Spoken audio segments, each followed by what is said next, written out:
1992 সাল ইউরোপের মানচিত্রে শুরু হয় এক ভয়ঙ্কর পরিবর্তন। বহু জাতিগোষ্ঠী নিয়ে গঠিত দেশ যুগোস্লাভিয়া ধীরে ধীরে ভেঙে পড়তে শুরু করে। রাজনৈতিক মতভেদ, জাতিগত উত্তেজনা এবং ক্ষমতার লড়াইয়ে দেশটিকে ঠেকে দেয় সংঘর্ষের দিকে। রাজধানী শহরগুলোতে শুরু হয় বিক্ষোভ, অনিশ্চয়তা আর ভয়। মানুষ বুঝতে পারছিল একটি দেশ শেষ হয়ে যাচ্ছে, আরও নতুন সংঘাতের জন্ম হচ্ছে। বসনিয়ার স্বাধীনতা ঘোষণার পর পরিস্থিতি দ্রুত যুদ্ধের দিকে এগিয়ে যাচ্ছে। শহরের রাস্তায় সেনাবাহিনীর ব্যারিকেড এবং আতঙ্কিত মানুষের ভিড়, ইতিহাসের এক অন্ধকার অধ্যায়ের সূচনা তখনই। স্বাধীনতা ঘোষণার কয়েক সপ্তাহের মধ্যেই বসনিয়ার শহরগুলোতে যুদ্ধক্ষেত্রে পরিণত হয়।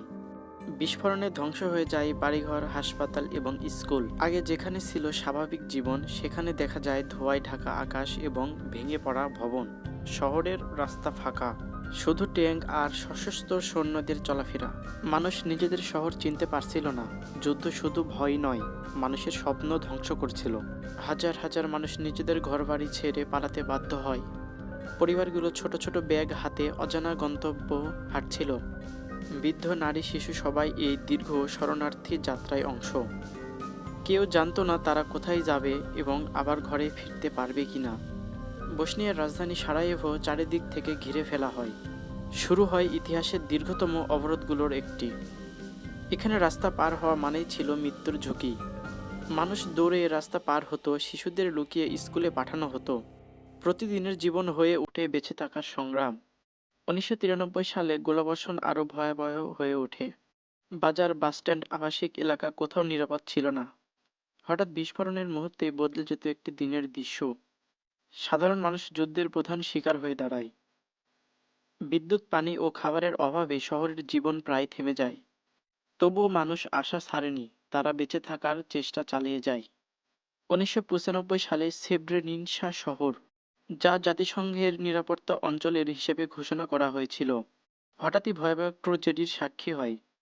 হাজার হাজার শরণার্থী নিরাপত্তার আশায় সেখানে জড়ো হয়েছিল। কিন্তু অল্প সময়ের মধ্যেই শহরটি দখল হয়ে যায়।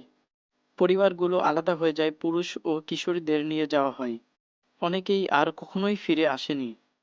এই ঘটনাকে পরবর্তী গণহত্যা হিসেবে স্বীকৃতি দেওয়া হয়।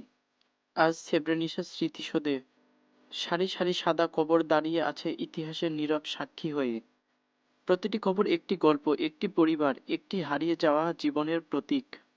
প্রতি বছর মানুষ এখানে আসে শ্রদ্ধা জানাতে, যেন পৃথিবী এখনও এই ট্র্যাজেডি ভুলে যায় না। বসনিয়ার যুদ্ধ আমাদের মনে করিয়ে দেয় ঘৃণা ও বিভাজন কত ভয়াবহ পরিণত আনতে পারে, আর শান্তির মূল্য কত গভীর। ইতিহাস শুধু অতীত নয়, এটি ভবিষ্যতের শিক্ষা। যুদ্ধ ধ্বংস আনে, কিন্তু স্মৃতি আমাদের শেখায় শান্তির গুরুত্ব।